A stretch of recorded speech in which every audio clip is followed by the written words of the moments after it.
He's going outside. We'll get started anyhow. All right, let me call the council meeting to order. It is, here he comes. Good. All right. We'll call the meeting to order. It is now 6-something on November 18th, the year of our Lord 2014. I'm going to ask everybody to rise for an invocation and pledge of allegiance. Thank you all. Let us bow our heads. Oh, Heavenly Father, I ask for your direction as we conduct the city's business tonight. I thank you for allowing us to be stewards of your island. We cherish it in everything we do. As we enter the Thanksgiving season, I give thanks to you for all that we have, and particularly our families, our friends, our neighbors, and we ask that you bless them all. For it is in your name we pray. Amen. Amen. I pledge allegiance to the flag of the United States of America and to the republic for which it stands, one nation, under God, indivisible, with liberty and justice for all. Thank you. All right, Marie, please call the roll. Councilmember Patelli. Here. Councilmember Burwell. Here. Councilmember Buchanan. Yep. Councilmember Harold. Here. I'm here. Still here. Councilmember Perez. Here. Councilmember Harrington. Here. Councilmember Walker. Yo. Councilmember Ward. Here. Mayor Cronin. Present. Administrator Tucker. Here. And Attorney Howard. Here. All right, we'll get a full house. Thank you very much. Moving on, we'll have a reading of general previous meetings. You have in your package the regular meeting of October 28th and the special meeting we had on November 3rd. I'll make a motion to approve. Do I have a second? Second. Any discussion or amendments on these? Unheard. I'd like to thank our clerk for working as many hours as it takes to put these and the other minutes together. It's I won't call it a labor of love, but done an amazing job. it is a time-consuming and very special task because we refer to the minutes, past minutes from many council meetings, and so it's important to get this memorial put right. So, Mr. Mayor, I was down here one night at 7 o'clock and she was in there copying away, so I mean, it's a lot of work. very good. Thank you, Marie. All in favor, please say aye. Aye. Any opposed? All right. Minutes are approved. Citizens' comments. Any citizens? Jim Ryan is still with us, or back again, or whatever. Good evening, Jim Wright, 3904 Cameron Boulevard. I'd just like to make 2 quick points. I think that extending and modifying the leases down at the marina to 30-year terms is a mistake at this particular time without putting it out for a rebid. I think that when you put together an RFP, I think it limits people, if it's short-term, to people that wouldn't look at it if it's long-term, or if it's long-term. So I just think with as many moving points and until the city comes up with a master plan, I think it would be a mistake to extend the leases to a 30-year term down there. And I don't see any real benefit for the city to extend it to a 30-year term at this particular point. The city could always extend it at this particular point, and I don't see no real benefit for the city in that respect. So there's a lot of moving parts down there, and I think until we get the parking issue resolved, I think that some of the businesses down there may have to cut back what they do down there just because they've outgrown the site. So I just think it would be a mistake. And the second point I just want to make is about the parking management program. The one thing I didn't say earlier in the Ways and Means Committee is that I did talk to Tom O'Rourke with Charleston County Park and Recreation, and he's willing to work with the city in any way he can. And my suggestion was maybe to increase the hours that the park was open down there. So if you were getting up early on a Saturday morning, it's a beautiful day, you could go down there at 6 o'clock and park in the city parking lot rather than going down to the neighborhoods. Or if you're coming home at night at 6 o'clock and wanted to go for a walk on the beach, you know that the park would be open. And he said he would do anything he could to work with the city. So I just encourage you to reach out to the city, reach out to the county and work together, because I think that the city and the county does offer a lot of free parking throughout the year. And I just think that that would benefit, there would be some benefits to that. He said he'd be willing to even open it up 24 hours a day. So I just think that it's something to consider. Okay. Thank you very much. Any other citizens' comments? All right, none heard. All right, reports from standing committees. I'll report on the most recent Ways and Means Committee, which is, ink isn't even dry. I heard from our treasurer. First of all, we're a third of the year through. Doesn't feel that, though. It's just, you know. And we're frankly in line with where we would expect to be. We, third of the year would be 33%. Our expenditures are running at 29% of budget, which is exactly where it was this time last year. And our revenues are, again, at 99% of prior year's revenue. Some of the lines are actually well over budget. Our property taxes are a little bit behind, but we have yet to, last year at this time, we had received one more month of property taxes, and we have not received that yet from the county, so we'll be receiving that shortly, and that should put us back to being in a similar condition as to where we were last year. Our cash balance is at 18% of general fund, which is up from where it was this time last year, so that's all good news. We've received our accommodations tax, our municipal accommodations tax. So far in FY15 is running 6% ahead of prior year, and we received our state payment for the first quarter of state accommodations tax, just a little over. We record a little over $500,000, which is up about 1%. For those who aren't aware, you can't relate the 6% we received in municipal accommodations tax to the 1% in the state, because the state holds back funds that are collected for what is referred to as the Robin Hood provision. They take some accommodations tax from all of those that collected and distribute it to counties that do not collect an accommodations tax, and they collect it, they over reserve in the first quarter of the fiscal year, and then they true up towards the end of the year. So it's not an indication of actual accommodations when you see their numbers. That's just a lot of detail, which most people aren't interested in. And our hospitality tax collections, we collected $60,000 in the month, and so from a hospitality standpoint, we're running 10% over prior year. So again, our tourism funds are moving along well. We did mention that we had the beach management, or the managed beach parking discussion. I did mention that we are meeting with the Department of Transportation later this week to talk about that and other matters that are important to the city that the Department of Transportation has an interest in, or we say over. So we'll be able to report on that next time we meet. Proceeding on, we did consider, and I'll make a motion to award a contract to CPC Charleston Painting in the amount of $10,245 to paint the columns and porches and ceilings at the rec center. I'll make that as a motion. Do I have a second? Second. Seconded. This is part of our ongoing maintenance activity. The rec center is old enough now to require a painting, which is good news. And, any other discussion? All in favor of the motion, please say aye.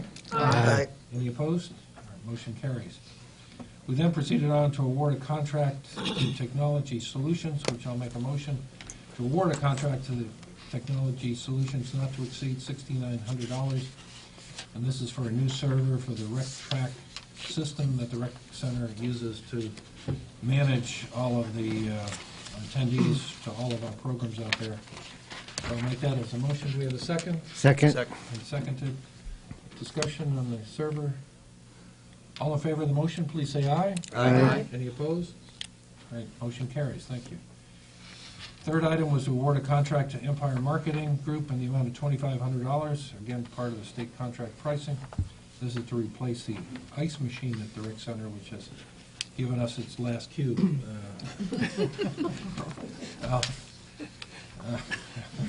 You had to throw it in I there. had to do it. I make that as a motion. Do I have a second? Second. Second. This obviously is going to be needed by spring, but maybe not this month. All in favor of the motion, please say aye. Aye. Any opposed? All right, motion carries. We went on to award a contract to Vic Bailey Ford in the amount of $24,168 in the state, under state contract pricing for a 2015 Ford Police Interceptor. I'll make that as a motion. Do I have a second? And seconded. Any discussion on the police vehicle? and this vehicle has, or will have over $100,000 in Miles. in Miles. road. I said dollars. Ooh, 100,000 miles in By Mercedes. in island use. All right, all in favor, please say aye. Aye. Any opposed? All right, motion carries. And we had a recommendation from the Public Safety Committee authorizing an addition up to $3,306 for the expense of telephone and cable, in the expense area of the telephone and cable budget. And this is a required change from the state for the NCIC system.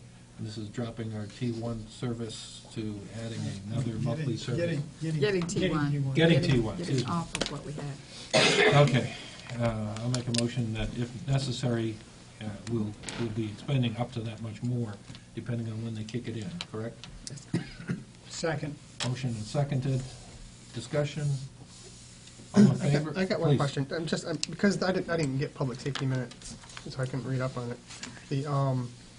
So, don't we have a T1 service though, throughout the city already? Or is it run, does that run here and not there? This is different from that. Is it? Chief, you want to explain this? Just for- What's happened is the AT&T has contacted the state of South Carolina, who we get our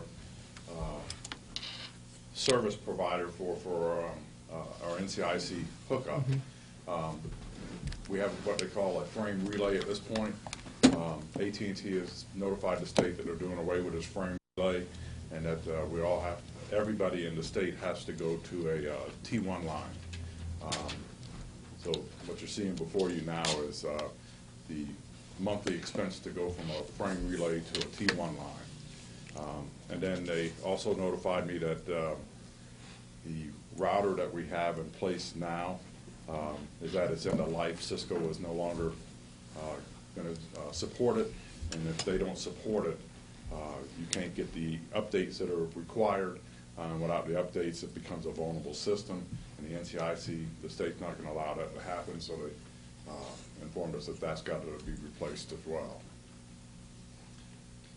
I think the question was, if we have do we have a T1 line for other purposes? It can't be, it's got to be. Yeah, It's gotta be It's gotta be a dedicated. dedicated. That's what, okay, that was it. Okay. And the only other question is that if we don't change this out, how does it change the service to the city, or to the? If we don't change it out, we lose the NCIC access. Okay.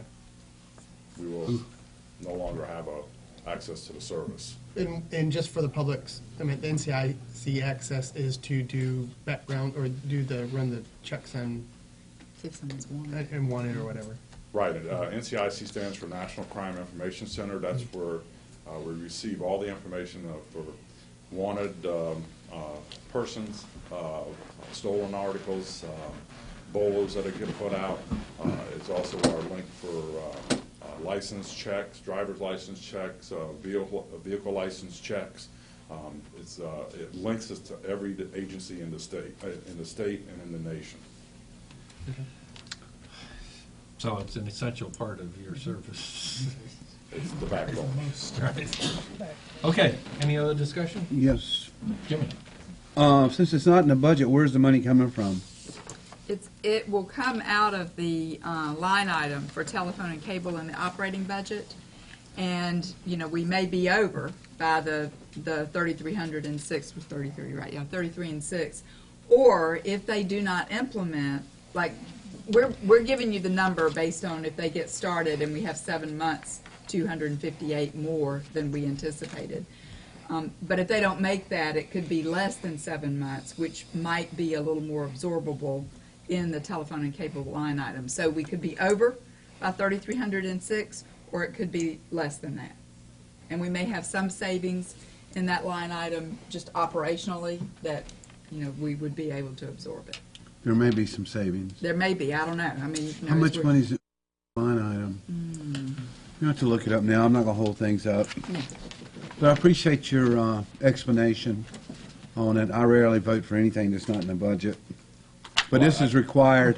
Yeah, this would have been in the budget if we had known about it, Yeah, of right. course. Well, that's why we need to, It's not up- again, Yeah, this is the state dictating it. Well, the, Actually, as Linda was stating, Or AT&T, but- the item probably will not be implemented before the end of the year, projecting out that it takes at least 30 days to get a T1 line in place.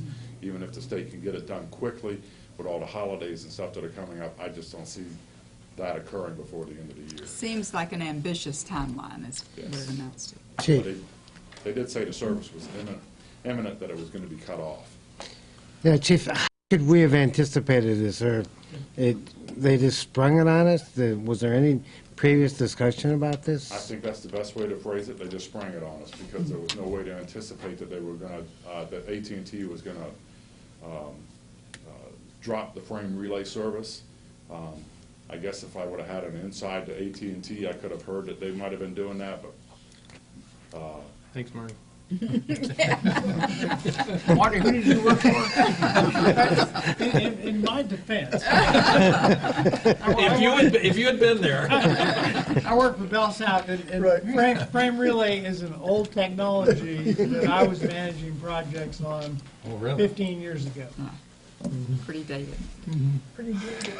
Well, Marty's pretty dated. Me too.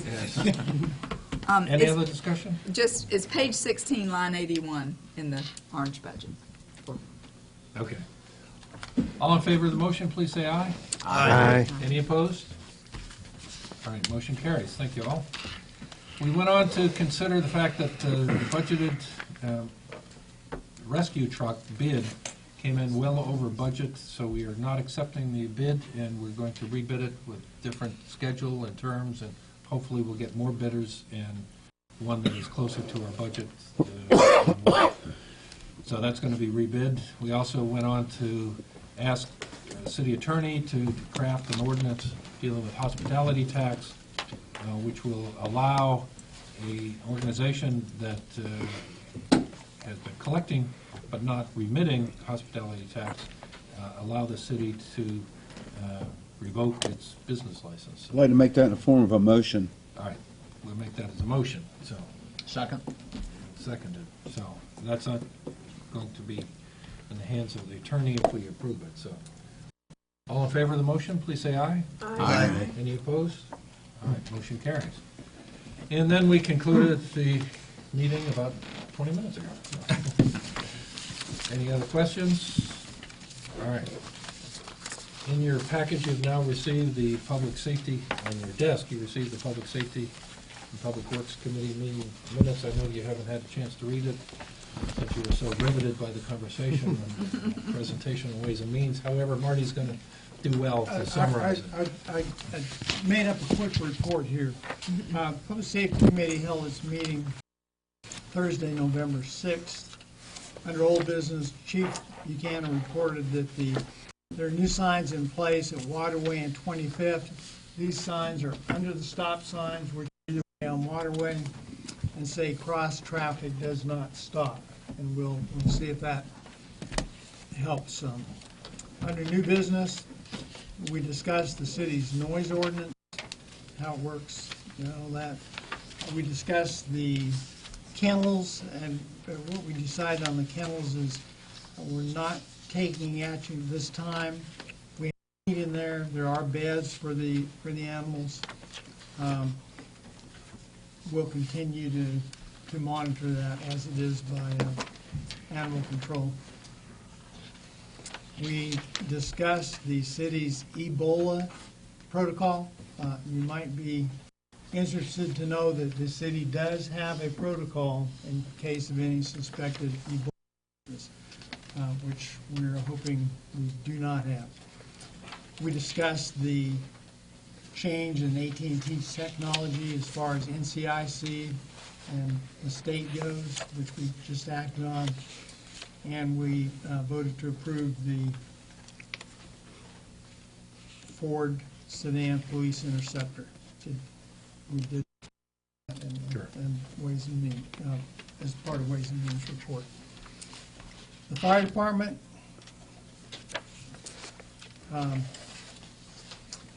there are a couple of reports. They responded to possible persons stranded on a sandbar. They made visual contact with the folks on the sandbar, determined that they were not in distress, and back to the fire station. Also responded to a homeowner about an odor from their gas hot water heater. They could find no presence of carbon monoxide or gas when they tested it. They advised the homeowner to shut off the hot water heater until the service technician could check it out. In October, personnel responded to a total of 81 calls, 31 of which for EMS. There were 36 fire inspections with 93 violations found. Their in-service training this month included airway skills. Captain Gettings and Engineer Bowling both received their National Registry and SCEMT certifications. And firefighters Hogan and Wheat began the 9-week firefighter school at the SC Fire Academy in Columbia. The volunteer roster is currently at 4 members. In the police department, a couple items of interest. There was a breach of trust involving persons who were to pressure wash a house. The victim gave them her credit card and her PIN number, and you know what happened. They went and made other charges to that credit card, so please be very careful. The other credit card fraud involved a person, I'm assuming this was a party, who had contracted for 2 strippers. As it turned out, only one showed up. She charged $2,000 to the customer's credit card and left. So there were no services rendered, so it was fraud. Did Councilman Carroll get a credit on his? My account was stripped. Oh. I told Marty he could still do that with a straight face. I know I couldn't. A meet and greet was held in the parking lot of City Hall on October 30th. 15 residents attended and discussed various issues and concerns with the officers that were there. A total of 5,424 calls were received by Consolidated Dispatch for Isle Palm, Sullivan's Island, and the National Park Service. Of those, 4,848 were for the Isle of Palms. 22 arrests were made. Again, DUI and motor vehicle thefts were the primary culprits. And I think it's interesting to note that there was a golf cart theft, which the perpetrators were apprehended, and it seemed they had a number of different types of golf cart keys in their possession. So thanks to the police department, we may have settled that for a while. Under livability, there were 12 noise complaints, 11 of which were issued warning. 1 was determined to be unfounded. Next Public Service Committee meeting is set for Wednesday, January 7th at 9:30 a.m. Thank you. Jimmy? Under consideration of improvements to the Isle of Palms kennels, I understand that maybe not the need for air conditioning, but what about in the winter? There is heating. There in is that heating space. There is heating. in that space? Yes. For the kennels? In fact, if you'd like to go down to the Public Safety Building, I'm sure they would show you around the kennels. They've got a little office there that has controls to the heaters and all. So there's vents in the actual kennels? Yes? They're overhead. There's overhead. Is it in a garage or is it for the kennels or both? It's for the kennels. It's in the garage, which where Right. the kennels are, but it's radiant heat that comes down. Okay. Okay, yeah, I will take a look at that, because when I was on council years ago, the kennels were really in bad shape, and every year I try to get some money out of general fund to improve them, and the council just rolled their eyes, just like you do today, and they never would approve it, and so we made a plea out to the community, and the community came up with several $1,000s in a matter of days to improve the kennels, and I just think it was a step down from what the residents volunteered their money for into what the public is paying for now. But take a look at it, and I appreciate you looking into it. Sure thing. Mr. Mayor. Okay. Jimmy? Based on that same exact question, I went down to the police department. And Chief Buchanan actually took me downstairs to show me the pens, and I thought they looked great. There was like 4 of them, and there was one separate for cats, and they had little beds that were off the ground that they put down for the animals to be off the ground. It's in the corner of the enclosed garage area, so there's no wind coming around. So that radiant heat, I think, is enough, and I thought it looked pretty good. Gracie's been lying to me. She told me it was a horrible experience. Punishing you. Sandy, let's move on. I've read quickly through this since Yeah. we just got it, but under the discussion of the noise ordinance, one line says, administrator suggests that the city may want to consider some modifications to the noise ordinance if it's not the city's intent to shut the amplified music down unless the music is disturbing someone in their home. Could you expand a little bit on what discussions you had in that regard? It doesn't give any kind of movement as to what we're going to do. There was discussion, but it didn't go into if we're going to be stricter in our enforcement or if we're going to look for modifications in the ordinance. I mean, there's just a lot of information there. Can you kind of give me the sense of where the committee was going? There is a lot of information there. We still have information to gather. I think we want to make sure that we don't have an unnecessary noise level for residents. We need to keep in mind that our businesses, that's part of their business, having music. It doesn't need to be too loud. So we'll be monitoring this. As far as decibels go, when we enacted the present noise ordinance, it was enacted because the previous ordinance did specify a decibel level, and I believe we had a court case that we lost because of that. It may have been a technicality, but it was worded to where I think it's more of a generalized statement now, which is more of the residents. If you have a decimal level, if it's 8, if you get to 7.9, it's not 8. But if it's an unacceptable level to the neighbors, they can file a complaint.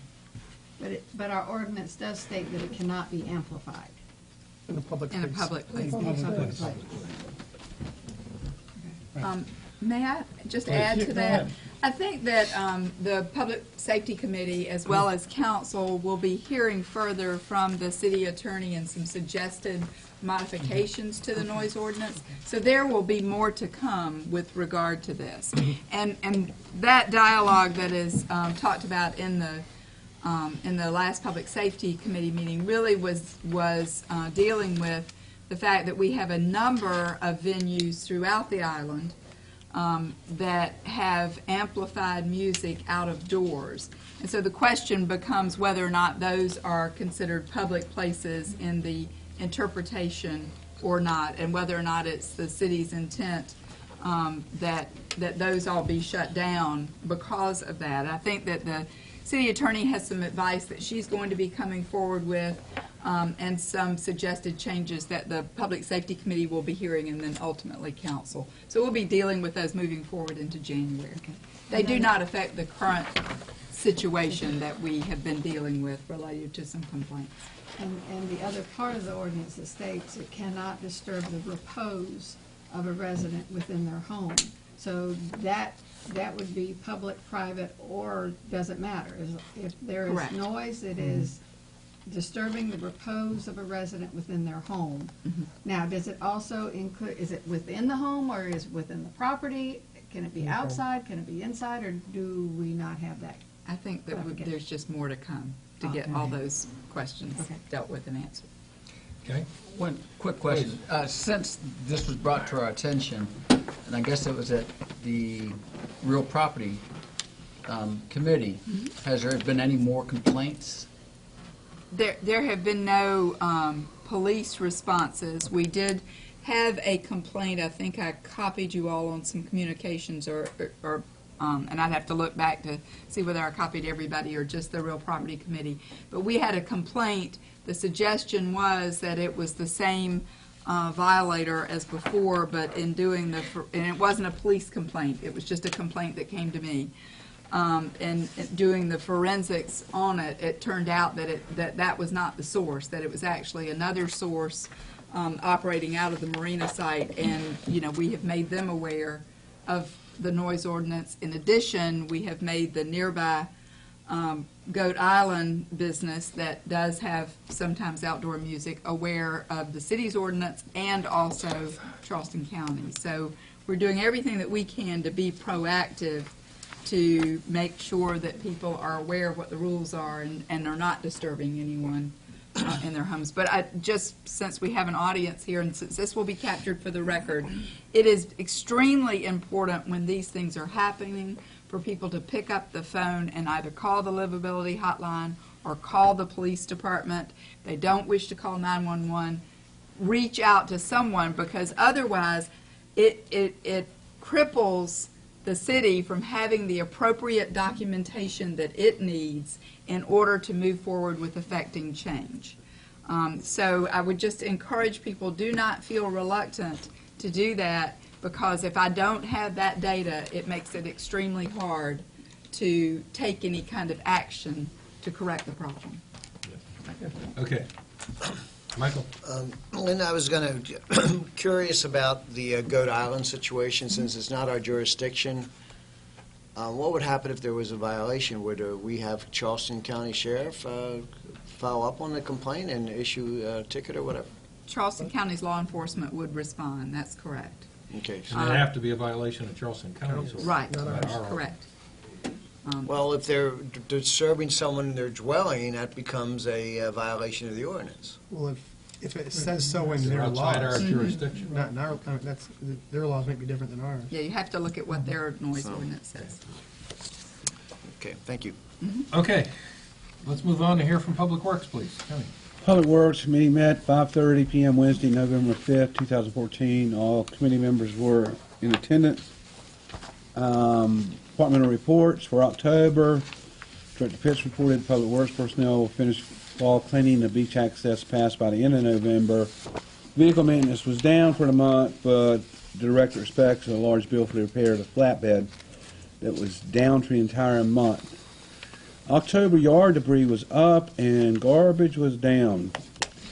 Old business, Whispering Palms drainage, we had quite a lengthy discussion, which has been put on hold. I want to thank Marie for getting these minutes to me so quickly today, and it turned out 30 minutes later it was all a moot point. But there's really nothing to report there. You'll read the minutes, but we'll be dealing with that later on. Then we dealt with the consideration of job description of Assistant Public Works Director, and that description was passed unanimously by the committee, and we talked some more about our favorite topic, which is Front Beach Lights, and everything is moving forward. The city employees just seem to are on track to be involved with the Christmas lights, but the actual project will not be done until early on in 2015. There was no new business. The next meeting will be 5:30 p.m. Wednesday, January 14th, 2015, and we adjourned. Thank you. For the record, Donnie's looking at me here, for the public's record, we know the cat is down, and therefore we're having difficulty getting the yard debris up, but we're working on finding alternative solutions and trying to attack that as quickly as possible. But we've had serious stress with the cat and its behavior and how we're going to repair it and all that other stuff. So we are aware that we're behind, and Donnie is working as hard as he can. So hopefully we'll see some action here in the next week or so. So, any other comments for Public Works? All right, let's move on. Please. Excuse me, we have a motion to recommend the approval of the Assistant Public Works Director job description. Are you going to make that, or are they going to make it? They- Okay, fine. I'll make that as a motion. All right, we have a motion to approve the Second. job description. and seconded. All in favor, please say aye. Aye. Any opposed? All right, very good. Now we can move on to Recreation Committee. Please. Recreation is always fun. Recreation met at 9 a.m. on November 4th. All members of the committee were present. The minutes were approved, and we had no citizens' comments. Under Director Page's report, we had 25 people attend the DNR Hunter education class, which I thought was a big turnout. Tennis classes continue staying full with a waiting list. We had 49 seniors attending our teenagers, which was started the new season of them. We now have a new program, Wellness Walkers. We had 20 walkers going around the rec center, and they plan to do some more programs for the seniors. Our Ghostly Tide Tales was a resounding success with a record crowd of over 300 people with some pretty scary tales. The police department, as always, did a great job in traffic control. We had a lot of people, and Palm Boulevard was crowded right there, but they did a good job. We had our pumpkin painting event where 17 children came down and painted their pumpkins. But the bigger thing was, of course, the Halloween pumpkin contest amongst the city departments. And the winner was? Always very, very competitive. This year, it was won by the staff at City Hall. Yay. The fire department came in second place, followed by recreation, and last but not least, the building department. Thank goodness this is by votes and not by judges. I don't mean to interrupt, but they weren't labeled, so what was the winning, which one was it? Well, I got a picture of them. Freeze or? Olaf. Olaf. Yeah, from Frozen. From Frozen, I said freeze. I'm sorry, it's as close as I get. All right. What I don't have, how close was that count? We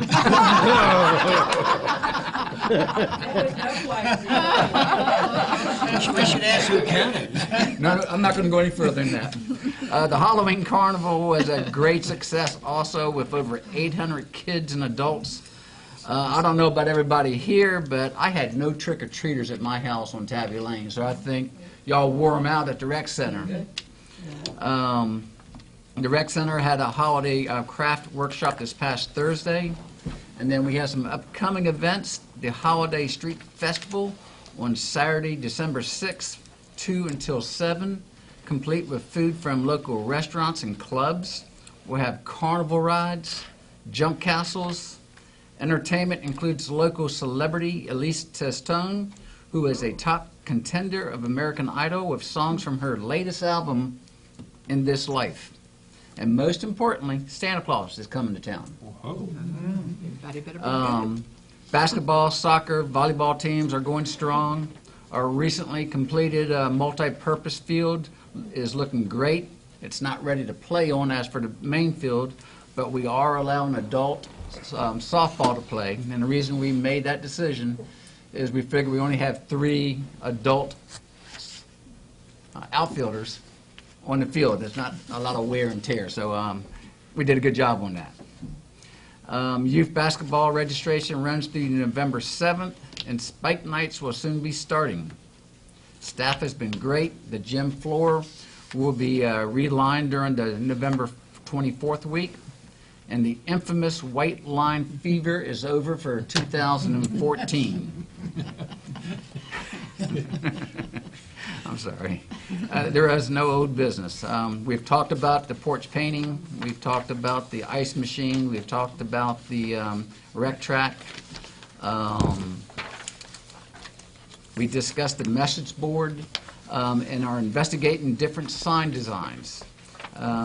Councilman Harrington suggested that we follow the Exchange Club's magnetic signs. Long story short, more information is needed, and we will also talk with Stantec with their designs and come back with ideas. We all agreed that the top portion of the design for the island logo, so that was unanimous, but again, there's nothing to present to council. Our next meeting is January 6th, 9 a.m., 2015. Ends my report. Thank you. Questions for Rick? My only question is, well, you didn't have any trick-or-treaters. What'd you do with all that candy? Turned Oh, on. right. Wait, you have to understand, he has to have the lights turned on to have trick or treat. Okay. I actually had that in here that I gained a pound because of the chocolate kisses. Touche. All right, moving on. Personnel Committee, please. Thank you, Mr. Mayor. It's hard to follow the Rick. Yeah. You know, he gets to laugh, and I got to be serious. Okay, here we go. The Personnel Committee met Wednesday, November 5th, with all members present. The minutes of the previous meetings were approved unanimously. We then had much discussion and compromise regarding the city administrator's evaluation tool and arrived at a consensus. Number one, the same format as the IOP supervisor tool was agreed upon. Each of the 21 factors within the tool was discussed line by line for clarity and direct relationship to the city administrator's job description that has been approved by council on October 28th. Number 21 of the tool was included to enable city council members to have direct input into the goals set for the city administrator. We then clarified the instructions by including a statement which calls for written justification in the comment section for any rating of 3 or below. However, council members are encouraged to comment on any factor as they deem appropriate to clarify their rating. It was agreed that each factor carries the same weight as every other factor, including number 21, which are the goals set by council. With that said, Mr. Mayor, I move that City Council approve the city administrator's evaluation tool as presented and unanimously approved by the Personnel Committee. Second. All right, we have a motion and a second. Any discussion on this? Everybody should have had time to read it and digest it and feel good about it. All right, no discussion. All in favor, please say aye. Aye. Any opposed? All right, motion carries. I have a question on this matter, sir. Please. Well, this will be in effect for 2014 evaluation. This is next year's evaluation process. It starts What was the January intent of the 1st. committee? We didn't really discuss it, but there'd be no reason why we couldn't use it. It would just be that number 21 would be the goals that we established as a council for 2014. And I would say that in coming up with an evaluation at this time of the year, it just wouldn't make sense to evaluate on a new evaluation form since the person that's being evaluated just received it. Let me just make the comment that the scoring that was established for the calendar year 2014, which is where we are now, and was approved and by the committee and provided to council and approved by council. So you would have to somehow adjust your scoring based on what was approved last year. So, I mean, that would just be a complication that the committee would have to deal with. So you're saying it's not going to go into effect until January 1st, 2015? That was my understanding. That was the tool for The tool calendar would be year used for until 2015. 2016, if that's It will cover For the the 2015 evaluation year. And I would see that because you were setting the goals, not, Right. retrospect. So I think that's the right way to go. Okay. Okay. Well, I just commend Councilmember Friends for taking on this task. It was quite difficult. And something really needed to be done. And so I really appreciate the hard work. Thank you, but just clarification for the Personnel Committee, then we will use the existing supervisory tool that was used, and that's 15%. And then the goal set by the administrator is 85%, with 50% for the budget and 15 as it's stated. Okay. But all that's changed for the next year. That's correct. Next year. Right. Right. Everything on the 21 points, they all have equal weight as far as the scores, right? Correct, for next year. That we'll use in 2015. Okay, Okay, thank you very much. It's been a lot of work, and I want to thank my fellow Personnel Committee members because there was a lot of dedication and commitment to make a tool that we feel is fairer on both sides and can be a growth evaluation rather than a punitive one. So I look forward to our using this. Last week, you received a memo asking each of you to submit goals for the city administrator's 2015 evaluation. I thank you very much to the 3 members who have already submitted those, but I remind the rest of the committee that we have until 5 o'clock tomorrow afternoon to submit those goals. So a little reminder that it's 5 o'clock tomorrow afternoon to submit those goals. Continuing in a reordered agenda, the Personnel Committee was given a presentation of employee screening and hiring practices by Chief Buchanan and Captain Ussery, answering concerns of liability. We then moved to the consideration of the 2015 appointments to boards and commissions. All vacancies and reappointments were thoroughly discussed and completed by vote. A full slate will be presented to City Council for consideration at the required special meeting on December 2nd of 2014, and then again in January of 2015. Staffing report, according to our city administrator, the city is fully staffed with no vacancies. Our safety sweepstakes winners, the Recreation Department is Ms. Bacco, Police Department, Dylan Reynolds, Public Works, Joseph Washington, Fire Department, James Giddens, and our next meeting will be January 6th. Very good. Thank you very much. Quick question. Yes. Joseph Washington, where's Donnie? 30-some, how many years? 32 or 3 plus. 30? Wow. Wow. 34. Wow. Time flies when you're having fun. Yeah, he's a good guy, fun to talk to, and Oh, yeah. Okay, let's move on to Real Property Committee, please. Thank you, Mayor. Real Property actually had 2 meetings since our last city council meeting. I'm going to report on both meetings. The first meeting was on October 29th, and it was discussion, all members were present. Discussion was on the lease renewal for the Morgan Creek Grill. Administrator Tucker started outlining complaints from residents about the noise of the restaurant and surrounding areas, mostly on music. There were a number of residents who present that spoke about the problems over the past several years with noise. Francis Lynch showed documentation where he spent close to $9,000 to soundproof his room, and, quote, the noise just goes on and on. Dr. Alfred Dawson said he needed earplugs to prevent damage from to his hearing based on the loud noise from the grill. Phil Smith said that the music was always been loud, but when the stage was moved, the problem was worse. He suggested the stage face the restaurant. Senator Chip Campson presented the city administrator a list of 29 names of residents from around the area had a problem with noise from the restaurant. Senator Campson stated the lease for Morgan Creek Grill was in violation because they were in clear violation of the city ordinance. And he quoted the ordinance as quoting, the ordinance was 9-2-1A5. The playing of any musical instrument in such a manner as to disturb any person, as to disturb the quiet and comfort and repose of any person, of any dwelling or any other residence. Jay Clark, the leaseholder, said he was not aware that he was in default of the lease at the time. He had met with the livability officer on several times, and they had purchased a noise decibel meter to qualify too much noise. He feels the city needs to change or fine-tune the ordinance so the restaurant can be in compliance. Jay said he took exception to statements of the residents that nothing has been done to solve the problem, and only one complaint from one resident, Phil Smith.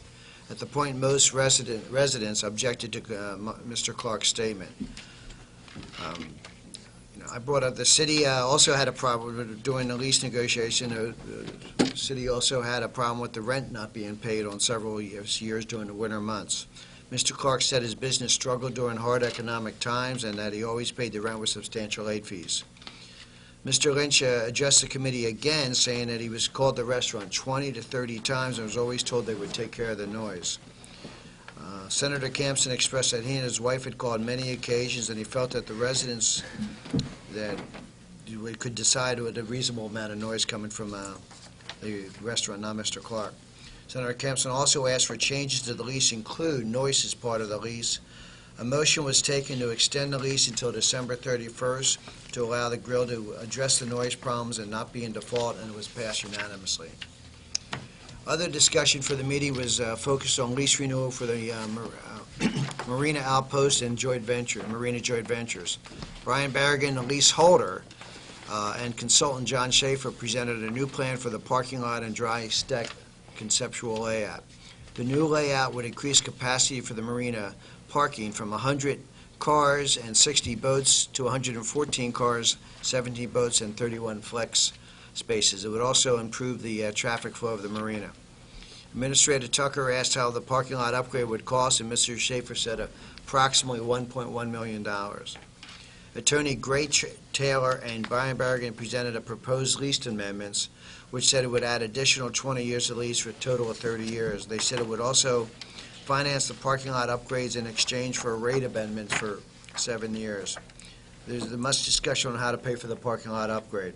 The proposal by Marina Joint Ventures would cost the city approximately $1.7 million in rent abatement.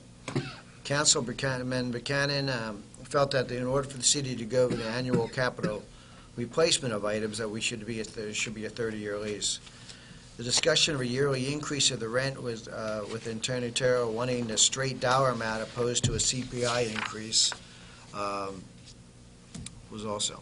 The next meeting, it was moved from November 7th to November 17th to allow the Marina Joint Ventures to come back to the committee with additional ideas on how a 30-year lease would work.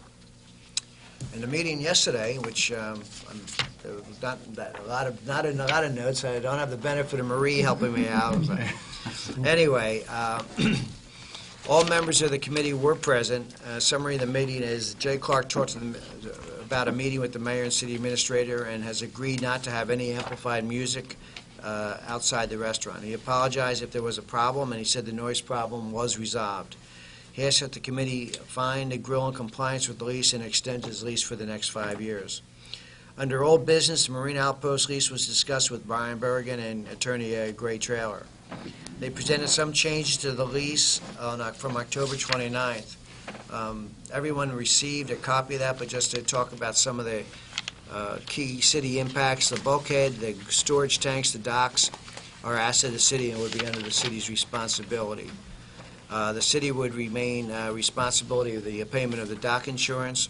Marina Joint Ventures would increase the original toggle of 1.5% to 15% of any revenues over $1 million, and the Marina Outpost would also have a toggle of 2% of any revenues over $750,000. The temporary abatement of monthly rent would be used after the execution of capital improvements. From the tenant impact, all marine and store assets, whether included or not, would be their responsibility. They would need to maintain and replace, which was formerly the city's responsibilities. The monthly rent for the lease would be tied to the CPI for adjustment, and it would go up even every month, including time if there is an abatement. The current statement on both regards taxes remains for property tax remains as it is. The extended lease terms would give the tenant flexibility to make capital improvements at his own expense. However, the city retains approval of all capital improvements. And capital improvements plans must be submitted to the city by January 1st of any given year to be included in the city annual budgeting process. Members of the committee felt the parking lot needed to be upgraded. However, financing needed to be worked out on how the city should proceed in paying the estimated $1.1 million, or the tenant should proceed with a rate abatement to cover the cost. Councilmember Bergwood felt the additional cost of Marina's financial backer was too great, in excess of $600,000, and that other ways to pay for the parking lot improvements need to be found. Councilman Buchanan felt that we should look at the same type of partnership where both parties would find a way to finance the project. Motion was to move forward for a 30-year lease with some additional details and language to be worked out by both city and the marina attorneys, and that was approved. On the Morgan Grill lease, Jay Clark decided the city that the grill would be in compliance of all laws of IOP and elements of the lease. I asked Jay if he was aware of that some of the residents that were upset about changes made in golf cart parking, this was discussed. Purchase of the marina was basically purchased for the residents by the city of Isle Palms and was passed by referendum. Jay said on advice of his insurance agent, he felt that the practice to move the golf carts were there. He felt that the city business has grown too big for the grill to use the space for the golf carts where they had parked previously, and concerns about kids' safety. Motion was made to continue, if the grill is continued in compliance through November 30th, that the lease would be extended 5 years, and the motion passed unanimously. Phyllis Smith asked to address the committee towards the end of the meeting, and he had pictures with the water sports stocks and said they have outgrown their business model, including doing site maintenance on the spot, plus having additional boats and equipment in excess of the lease, including a water jetpack. Philip asked that the water sports stock be moved to another area in the marina and away from his property residence. And next meeting is set for January 12th, 2015. Okay, that was a lot to go through right there. Quickly. Well, I just wanted to say there were two motions that came out of last night's meeting that need to be affirmed if they're recommended by the committee, as they were, need to be affirmed by this body. The one has to do with the default measure on the Morgan Creek Grill lease, and that is that if they remain in compliance to 11/30/2014, then their lease would automatically renew 12/1/2014. So that needs to be affirmed by this body. I'll make that as a motion. Second. It's seconded? Second. Any discussion? Mr. Mayor, how long is that lease? It's 5 years. 5 years. I have a Jimmy? question. I'm looking at a sheet of impact considerations regarding extending the terms. That's different. We're not It's there not yet. Morgan Creek Grill. We're still talking Morgan Creek. Okay, when are we We'll going to come talk this back to that. We'll come tonight? back to that. 1 second, we'll be there. Okay, sorry. Jimmy? Mr. Mayor, and I heard you say that Jay talked about no amplified music outside and is going to work hard for these residents. That's the biggest concern we've heard, and it's great to hear that, and I'd like to see the success of it down there, but also to be friendly within our neighborhoods around there. Just making sure that's clarified. That's exactly what he said and emphasized and is executing to that. Yes, So sir. that's all very good. Great. So, And Mr. Mayor, Please. the same modifications, or the same adherence to the noise, it has all the leasees have to. well, of course, Yeah, yeah. the noise one. And it's All not just city music. It can be what was Well, referred to by Anybody, Phil any Smith. citizen Yeah. has the same obligation to follow our noise ordinance, Okay. not just the businesses. All right, all in favor, please say aye. Aye. Any opposed? All right, motion carries. Second item. Yes, the other item that needs to be affirmed by council is the committee last night indicated that they supported extending the Marina Outpost and Marina Joint Ventures lease to 2045, which would be 30 years on both of those leases. And it was subject to the provisions that have been outlined, which was sort of a mashup of what's on the sheet that I gave you about the city, and also what the tenant was proposing. And we tweaked some of those in our discussions, and what came out of that was a motion that their attorney, ultimately what would happen is that their attorney would draft the amendment to the lease for consideration with those provisions in it, and then that would be reviewed by our attorney to make sure they're consistent with the will of the committee. So Councilmember Buchanan made a motion last night that basically globally covered that, so I'm hoping that we can. You want to make it again? Yeah, and that motion was to approve the lease renewals for the Marina Outpost and Marina Joint Ventures with amendments contingent upon the attorneys working through that language. And those leases were to exclude the rent abatement in the parking lot improvements. Okay. We have a motion, second? Second. Motion and seconded. Discussion. Yeah, Jimmy discussion. obviously has, I just have a question, accounting language on this impact considering regarding extending the terms. under city impacts, item 3 and 4, it talks about rental toggle to 15% of gross profits over $1 million. What is gross profits? And that is the exact same language that is in the current lease. The only thing that is changing is the percentage. I've got one version in front of you. Well, it And- should be gross revenues, or, I mean, gross profits, to accountants, that is sales minus cost of goods sold. Right. Is gross profit or gross margin. And there, You know- at the time that these were negotiated, there was a great deal of discussion about that, originally negotiated. And I don't have the leases in front of me to determine whether or not that's the exact same language, but I believe that it is. But So- the attorney will clean that up. Yeah, we'll double check it and make sure it's consistent with the way it has been done in the past. It would be much clearer by just a simple change of words from profits to revenues. But I remember that there was a reason, I think it has to do with fuel sales. Fuel sales. There was a reason why we couldn't use that, because the fuel sales, I think, ends up being, it's something they're allowed to deduct because it becomes a wash. The profit margin on that is, it only brings you the convenience of people going down there. Okay. And so that's the reason why it's phrased that way. Right. And there were some other things in there, too, that Well, they this allowed. could be, the way it is, if that's the way it's scheduled in the lease, people could challenge it Right. very easily. You know, they were saying, well, we got to accept this. You know, well, they can say, well, we had to pay commission to somebody, we put that in cost of sales. It's just how they, whatever the accounting, the CPA firm puts down there. Correct. So you're just open for more I think it's questions. very specific as to what they're allowed to do. Well, yeah, but that totally raised a red flag with me. You know, And I they mean, still- because everybody else pays their licenses on gross revenues. Right, You know, we'd all love to play our business license on gross profits, wouldn't we? correct. I second that. You have a question? Wait a minute, I'm not sure you were done. Did you Yeah, have so another I'm point? Yeah. done, Okay. yeah. I had a question about the temporary abatement of monthly rent. That's not- not it's not included. this, It's not included. Not Not Not included. included. Did not agree to that, I and heard so a we took it parking out. lot. and, Specifically Very executed. good. And as part, if I may, Mr. Please. Mr. Mayor, is part of that was, I mean, that really wasn't even part of the discussion of the extension of the lease. It got brought up kind of in the ninth hour, I think, as a suggestion. It kind of really just muddied the waters, really.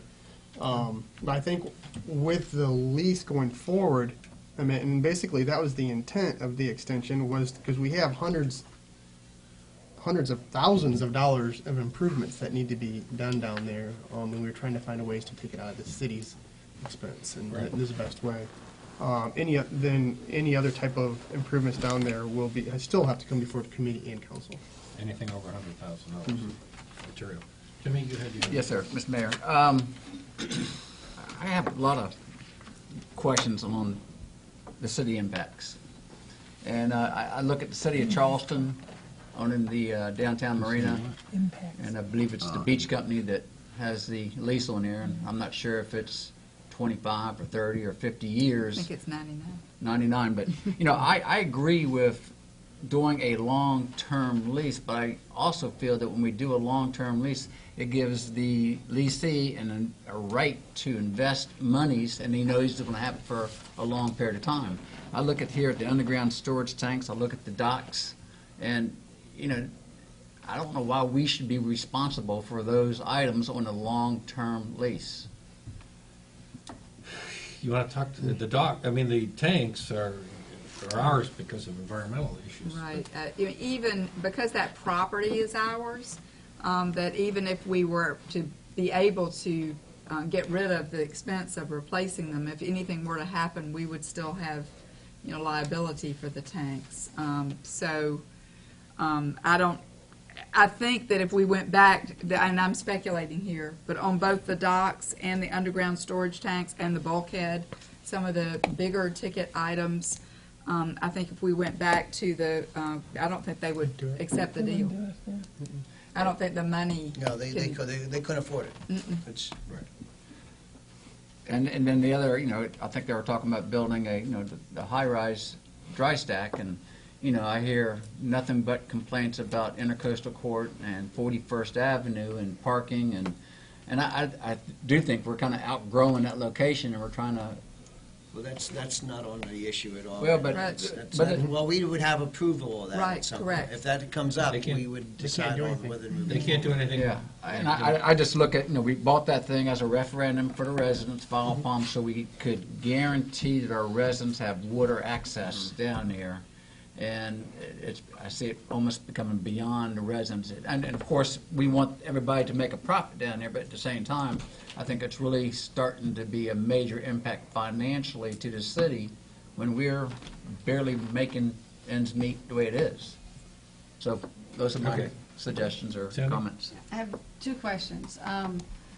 My understanding of the need for the the request for the 30-year lease was so that there would be time for the leasee to recoup his expenses that he was willing to make towards the parking lot.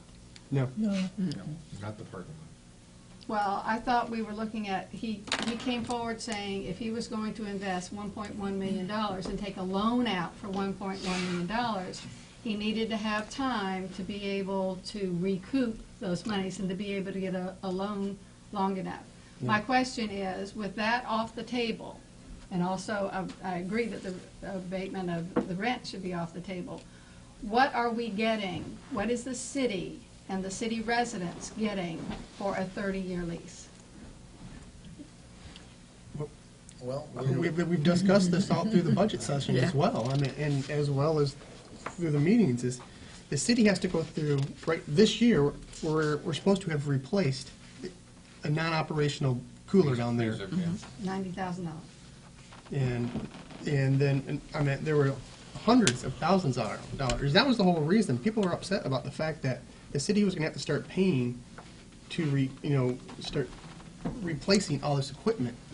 So My idea was, what can we do? And I asked Brian, what will it take for you to take over the maintenance and care of this building where everything is your responsibility? He goes, I can't invest hundreds of thousands, even millions of dollars into this project on a 5-year lease. And that was it. The parking lot had nothing to do with it. Nothing at all. The parking lot just came up That last was my minute. misunderstanding, because Yeah. I thought that was the need for the 30-year lease. No. So he could take a loan. No. Excuse me. The second question is the $100,000 toggle. That investments up to $100,000 are not required to have any approval. And I understand that $100,000 was because of the freezer. The freezer is going to cost about $90,000. But you can do an awful lot of change, especially to both of those leases. And my understanding is that it's $100,000 for both of the leases. So I can build a swimming pool and a deck for $56,000, which could mean that there could be massive changes to that area that we have no control over because it's under the $100,000 mark. Well, I think it'll come under zoning, It still know? comes over, but you still have money. I mean, Okay. multi-level So zoning you feel- ordinances and laws Council that it has feels to follow. comfortable that $100,000 changes to that site or that, lease is, without our control, is okay. We're in the way of They still- zoning ordinances, right? Yeah, they have to abide by all the zoning ordinance. And I will tell you that one thing that came up in the advocacy for this, and it always feels a little odd for me to feel like I'm advocating for the tenant, but the process that city council has and the city has in place for approvals can mean 30 days at a great scenario, but sometimes it can be 60. And because down at the marina, as with many of our tourism destinations, anything significant that needs to be done, like the store being closed so that the coolers can be replaced, has to be done in the off-season. So they have to be able to move efficiently and quickly to get those things done.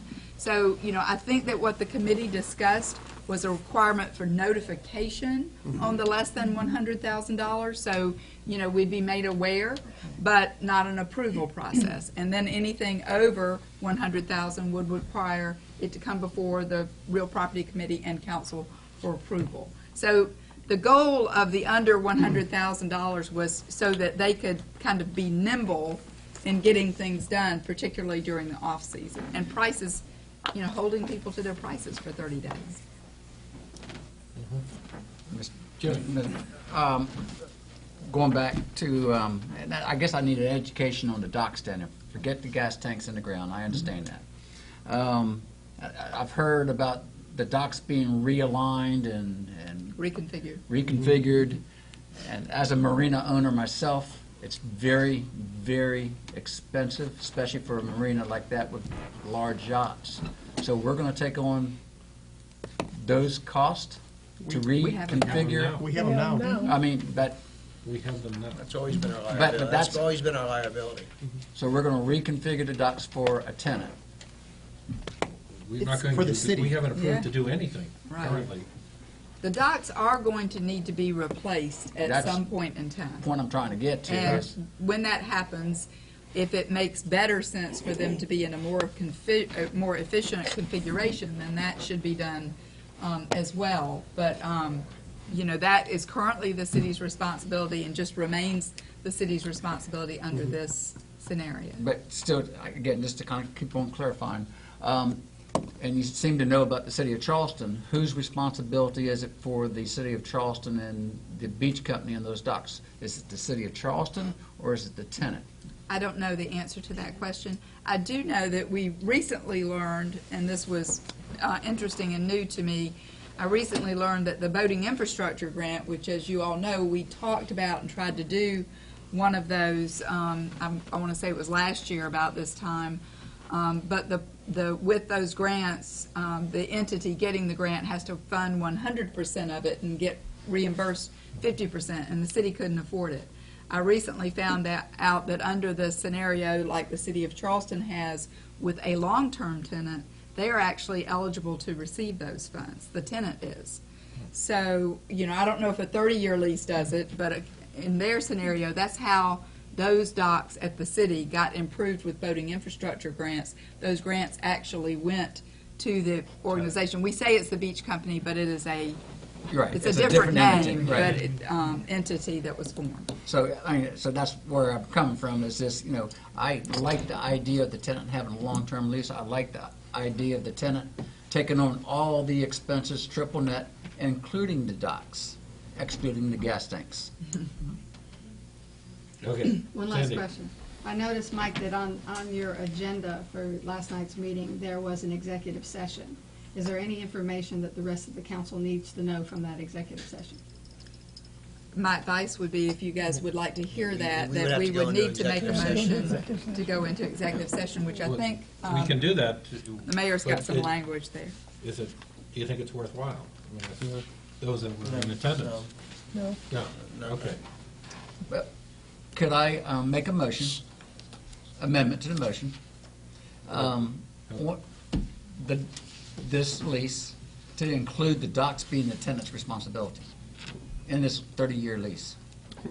I don't think he's going to sign a lease to take the docks. That's Is there a just, that would second? bankrupt him. There's no way he Well, would. let's not get into- Under our Is there a current- second to the motion? Yeah, can I, Okay, I'm I sorry. made Second. Motion and second. Thank you. Okay. Now discuss it. Do you have, Yeah, there's no way that the money that's coming in would be able to pay for those docks to be done. It would basically, it would bankrupt him, and there's no way he would sign that lease. Mr. Mayor? one step at a time. here. But the discussion for a $4 million dry stack was something he was willing to discuss. Because That's the not part revenue of the from the lease. dry stack would finance the dry stack, but the docks would be awash. The same revenue for the docks we have now would be similar to new docks when we have to replace the docks. So. There's no additional revenue stream. Right. By realigning the docks. So. See, the anticipation, if they put the dry stack, which is, you know, it's going to take a lot of discussion on that issue alone because, you know, the number of people that are not in favor of that. And I'm not even sure if the site can handle that volume. All right, we have as an far- amendment, and any more discussion on the amendment? Mr. Mayor, if I may, if you, it's a long, the lease is very complicated, on both sides, very long. And basically, the way I read the lease, and this is what I questioned it when it came up before, it explicitly states, the lease as it states now, explicitly states the city is responsible for certain items. It said the docks, the bulkhead, the fuel tanks, any type of dredging, anything like that. That was basically it. It explicitly states that those items are the city's responsibility for replacement. Everything else was kind of, I don't know, it's in the capital improvements, and the tenant might be responsible for it, the city might be responsible for it, we don't really know. But the city's gonna go ahead and replace it, and that's where I felt a little heartburn about, okay? So my idea was to draft a new lease where explicitly stated that the city is responsible for the docks, the bulkhead, the dredging, and the storage tanks. Keep it the same, but now let's delineate everything else that's in there and make that the coolers, the ice makers, the point of sale systems, the walk-in freezers, the awnings, the air conditioning, everything else that's gonna go wrong in there is now gonna be a part of the tenant and not the city. It was really a gray area. I just wanted to draft a lease that defined it instead of everybody else, and we had so much, bickering back and forth during the budget season, we were able to come up with something that actually defined the whole area. The whole dry stack is something different, the whole parking lot is something different, we're working on that right now. But we're just trying to define the lease as it is, instead of having this gray, muddy lease that we have currently. Okay. And, Mr. Mayor, I agree with Councilman Buchanan that this is the time to look at the lease and make it what it needs to be, rather than what it is. So this is our opportunity to make whatever changes need to be in this lease, not only to include those items that you just mentioned, but any other items that may be falling on the city that in other cases with these 30-year leases or 50-year leases fall on the tenant. I think that's all we're saying. Then you might as well throw in the bulkheads, the dredging, and anything else down there. All right. If that's what you feel. We have a motion Or second. to, an amendment to the motion in a second. No further discussion. All in favor of the amendment, please say aye. Aye. Motion. Do you want hands? All opposed? No. So, 7 to 2, or 2 to 7, or whatever, however you want to count it. All right, now we have the primary motion to proceed as stated by Councilman Buchanan. Any other discussion? All in favor, please say aye. Aye. Any opposed? Aye. 2. Okay. Thank you, motion carries. I have a quick question. Please. Procedure question, parliamentary procedure question. We're all a member of this council, we all go into executive session when we have the full council meets. Can individual council members attend executive sessions of committee meetings? And if not, why not? Well, I would defer to the advice of the city attorney, but in general, we discourage members of council who are not members of committees from attending other committee meetings, and most definitely they're discouraged from participating. And the reason for that is with FOIA, if one council member shows up to listen to a meeting and another one shows up, then that gives you 5, and we've got a quorum of council present for a meeting, and it's not been noticed as a meeting. And sitting in on an executive session when it's called is considered participating in the meeting. So that is why it's discouraged, and that's why the city attorney's advice is in that. It's discouraged. It is considered participating, so that would be why. So we always advise based on the perception, to the public of what's going on, right? So there's nothing, there have been attorney general opinions that have advised against it, but they also say that, it's not illegal per se for a council member to attend another committee meeting. It's just that if you're going to do it, the advice from the Attorney General's office is also do not participate, and that includes speaking out or involving themselves in a discussion or attending the executive session. The reason that our practice has been to advise this council not to attend other committee meetings is really just to avoid the perception altogether. Because you do have the opportunity to read the minutes and then go into executive session at full council if there's something that needs to be discussed that kind of evolved out of that. But we try to structure it so that there isn't that public perception out there, because that is what gets us into trouble, or other municipalities have gotten into trouble because of that, and we're trying to avoid that type of situation happening here. So our advice is not to do it at all, but occasionally it happens, and there might be an issue that someone's really interested in, and they might attend that meeting, and it's okay, but we just advise against it, because then if one person goes and one more person goes, that's all it takes for a quorum of council, and then we get into the sticky area of having to tell people to not, to leave, because now we've got 5 council members in the same room together.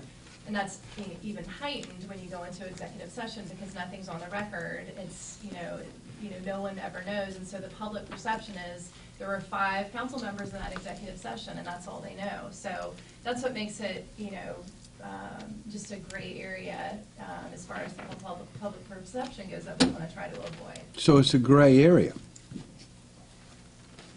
Not about participating. It's a gray area in that it makes it harder to defend if we were to get challenged. If someone said, I think, something could have happened during executive session, there were 5 council members there, it wasn't publicly noticed as a real council meeting, we could get into trouble for that. It would be hard to defend that because there aren't minutes or a record from the executive session. So because of that, the Attorney General opinions have advised against it, and that's why I advised against it. Okay, well, just a few minutes ago, we were asking about it, and the council member said, does the committee want to discuss or at some time bring up what was discussed in the executive session? And somebody said, I don't know who it was, said, well, if they want to. And the committee members, the 3 members, said, no, we don't want to. I think, the question was, is it something that you think is worthwhile? Right. And they that's said different than it wanting. probably wasn't. But if you did want to go into executive session, we could have done that if there had been a majority of you voting to go into executive session on any issue. Right. Okay, well, I don't waste any more of your So you time, always but have that. it still looks like it's gray to me. Well, The world is great. Well, it is, but the fact is, that if one council member shows up to a committee meeting that they are not a part of, they are John Q. citizen at that meeting. They're supposed to be acting Correct. that way to avoid the perception that they're Correct. participating as a council They have no member. more right to go into executive session with the committee than any other person in that room, as applied by our city ordinance. Right. Correct. So it is defined in the ordinance. Yeah, defined by who's part of that committee and who's a part of that committee. But with the example you just gave Right. is in the ordinance. Yes. Exactly. Yes, it is in the ordinance of who's a part of the committee. The committee structure. The committee structure, correct, of it, yeah, And so the committee goes into executive session. session, correct. Now, they invite attorneys. The committee, at their discretion, can invite others. Right. But, so that's the grayest part. But other municipalities have gotten into trouble for those types of I understand. attendance of council members. I believe that, Mount Pleasant has had a case in the past, or there's been other local municipalities. So, we're just learning from other municipalities what not to do, and we're trying to avoid any issues with that. I understand. I would just comment, though, if in fact this conversation is born out of concern that the balance of council may have missed something, or you're feeling that you missed something important in terms of the legal advice that was given last night, then by all means, speak up, make a motion to go into executive session, and the city attorney can repeat the advice that was given last night. Because, certainly we don't want anybody to feel Right. that they are not armed with all of the information that they should be armed with to make these, very important decisions for the city. If there's a majority that wants to go into executive session, then anyone can make that motion and it would go in. So it doesn't matter that the 3 members did not think it was Right. worthwhile, you can still do it. I understand. Absent that majority, we can still have the ability as individual council members either to check with the administrator to get that Sure. clarification. Happy to do that. Mr. Mayor, on our current agenda, there is an executive session to receive legal advice related to potential claims according to the city's lease with the Barrier Islands. That's number 11. So we're going to go into executive session? Only If only it's if needed. necessary. We put it on there so we've noticed it, but if we don't need it, we don't go into executive session. Well, the final comment. When I first got on council this time around, it was just pretty much droned into me. Don't you dare. Don't you dare go to another committee meeting. But now I'm understanding it's in my third year, it's a gray area. I understand some county, I haven't gone to one. I've done what the administrator asked. I've never gone to one. But, some people do go, and I think they should have a right, but I don't want to do anything that's illegal. I'm too busy, but I can't make it. But when I first got on council, it was like a definite no-no to even show up. Well, I never had that feeling, but. Well, I sure got I it. think we've always You said we always have advise the- against it. We because- always have the issue of a quorum of council. I understand. Once you establish that quorum. Right, well, I just think you You need have a clarification, and I feel better about it, so thank you for your time. Mr. Okay. Mayor, real quick, I'm sorry to drag this out, but the Municipal Association of South Carolina, they had that publication sent out, and there was an article about, is this a conundrum or, whatever, and it was about council outside the committee attending those meetings, and the way I read it is we could, but as we've said here many times tonight already, that we cannot participate, we can't nod our heads. Right. And I have gone to a couple meetings, and I've actually sat in the little sitting area in the back, just to hear what was going on. But, because I don't want that fear of, there's a fear I felt, but there's also some things I wanted to hear.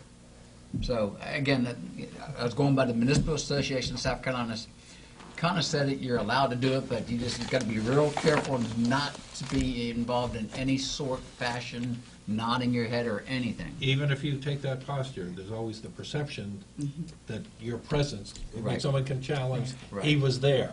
Therefore, his presence adds understand. weight to the, so it's, I understand. it's a matter of if challenged. Right. So you skirt the line, you run along the line, you just try not to step over it too far. 1 foot or 2 feet or whatever. All right, let's move on. You have report the Combination Tax Advisory Committee and minutes from the Planning Commission. Moving forward, no comments on those.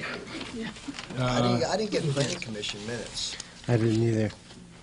Well, did we have planning? The meeting was close to the date that we had to get packets, I had to get Okay, packets out. so they're not. Douglas said he'll have them ready on the 20th. Okay, so we have not received them. Okay, I just want to make sure. Right now, maybe I'll look at the agenda. All right. Bills are already in your possession. Make a motion for second reading of ordinance 2014-11, an ordinance to amend section 8-A of ordinance 1999-20, City of Isle Palms franchise ordinance to increase the franchise fee for the South Carolina Electric and Gas to the City of Isle Palms from 3% to 5%, the gross sales revenue from the residential and commercial sale of electricity. I'd like to make that as a motion and suspend the reading of the ordinance. Second. Motion and seconded. Any discussion? I got one little thing. Who are the other energy providers on the island? Energy providers. If somebody did not want to use South Carolina Electric and Gas, who would they have to go through? There's no other option. Yeah. Okay, so everybody pays, no matter what, they'll pay this fee. Correct. So basically, going from 3% to 5% is basically a 67-ish, 60% increase in that fee, taking it from, let's say if somebody has a $250 electric bill, they'll pay $90 annually, and it goes up to $150 annually. I just want to make sure that we were aware of it. Right. Sounds pretty close, yeah. Okay. So it's gonna be, it's gonna be an increase passed on to the consumers for sure. And they don't have a choice of They what. don't have a choice at all. If I'm not mistaken, I think most of our surrounding neighbors are all charging that same amount. 5%. We're the only ones who are not charging that amount. Correct. All right. No discussion. All in favor of second reading? Please say aye. Aye. Any opposed? No. No. 1, 2. Oh, wait a minute, we got just the two of you? Please. Yep. Thank you. No new bills and resolutions, or resolutions. Miscellaneous business, the only thing I'm going to mention is the upcoming events we have. We have the special, we have a special meeting that is set for December 2nd. Second.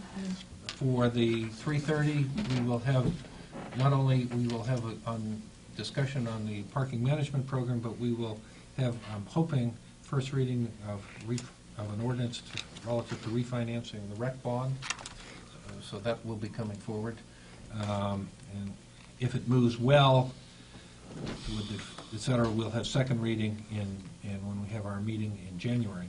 Also in December 2nd, we'll have our special, normally scheduled meeting for December 2nd. Then we'll have, It says December 6th here. Yeah, though. that's wrong. Yeah, Is it- That's wrong. everyone should have gotten a you revised. got a revised schedule. Oh, okay, thank you. And then we will be meeting again at 6 PM on January the 6th. And that is our normal scheduled meeting, and we'll also have on the agenda then hopefully the second reading of our refinancing of the rec bond. And then we'll have our normal meeting on January 27th, as you see on the sheet there. So that's a little bit of housekeeping for your scheduling purposes. I don't believe we have a need for executive session to receive a legal advice. So absent that, I'm just going to wish everybody a happy holiday and hope to hear a motion to adjourn. Motion to adjourn, sir. Second. Seconded. All in favor, please say aye. We're out of here.